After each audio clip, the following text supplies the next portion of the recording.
Hi, it's your pal Matthew Porter with the Drafthouse Diary for Sunday, May 21st, 2023, when I went to the Littleton Aspen Grove Alamo Drafthouse to see a movie about family. There's always room for family.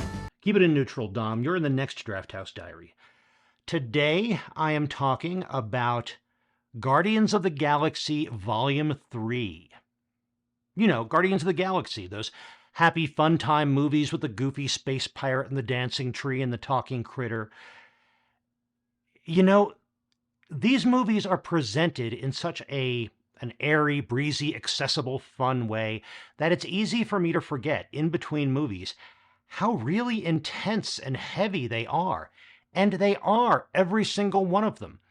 But Volume 3 goes even harder than the others. This movie is a lot. This movie might be too much for some people, depending on where their sensitivities lie. But it really does continue to focus on the same main themes or the same concerns as the previous movies. And that is the question of family, the family that you're born to, the family that raises you or decides not to eat you, the family that you ultimately build and choose yourself. There's also the question of identity, who you are, who you want to be, how you want others to see you, whether it's imploring people to call you Star-Lord or refusing to let people call you a raccoon.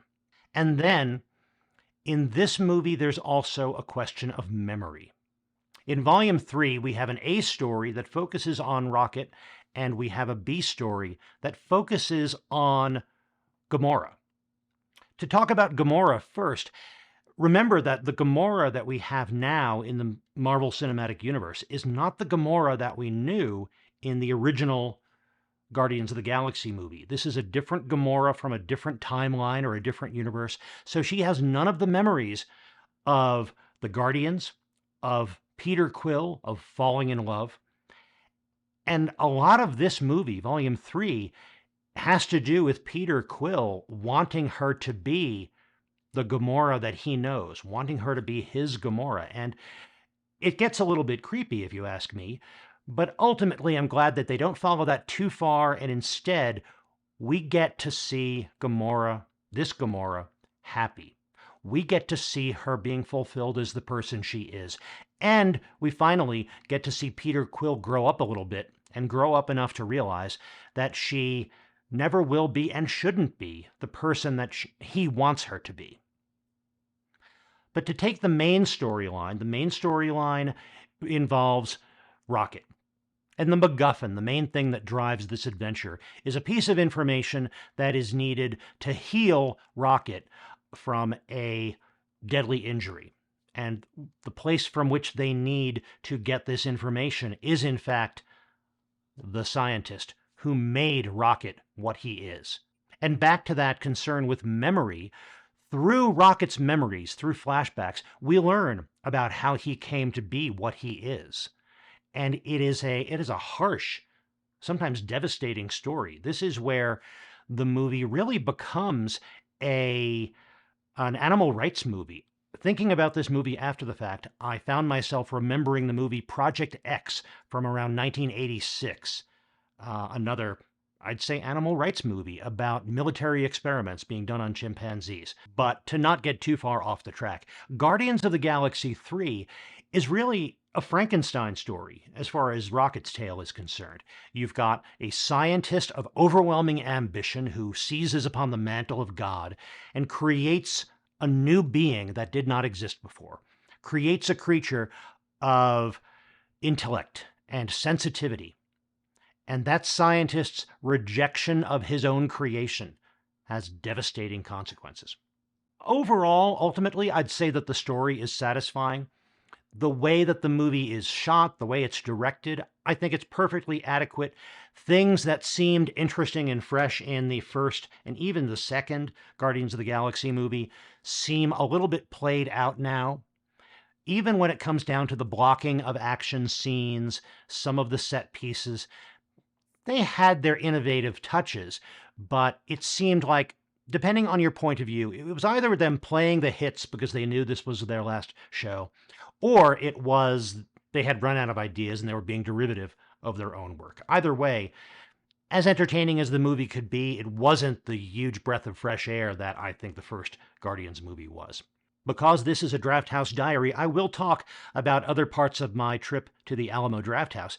But first, if you're enjoying this video, please click the like button down below. And if you've got any comments about Guardians of the Galaxy Volume 3, let me know in the comments. The pre-show for Guardians of the Galaxy 3 was a lot of fun. It was a typical Marvel pre-show. You had various clips and things to kind of get you in the mood. But one thing that they did, which was a change, is, as with most Marvel and most franchise movies, the Alamo had previously on segments as part of the pre-show. And there are Marvel movies in which I'm grateful for that because they fill me in on details that I might have forgotten. But what they did for Guardians of the Galaxy 3 is they had different previously ons, each one focusing on a different character. Previously on Guardians of the Galaxy for Peter Quill, previously on Guardians of the Galaxy for, I believe they had ones for Gamora and for Drax.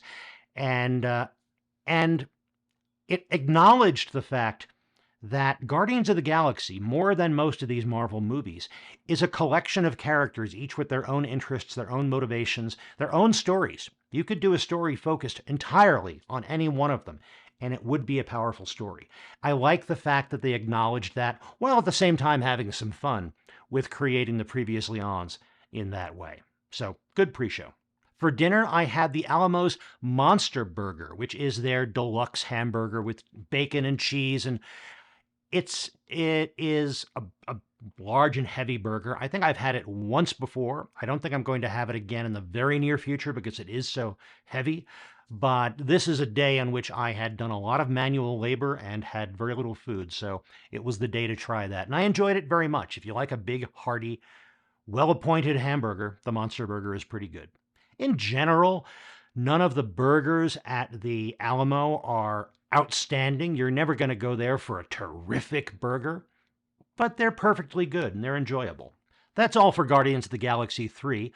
I'll be back with more Drafthouse Diaries in the future, and if you want to be sure not to miss those, please click that subscribe button down below and click that notification bell. But most important, thank you very much for joining me. I really appreciate it. I'll be back soon with more, and in the meantime, enjoy your movies, and when you do, stay till the end of the credits.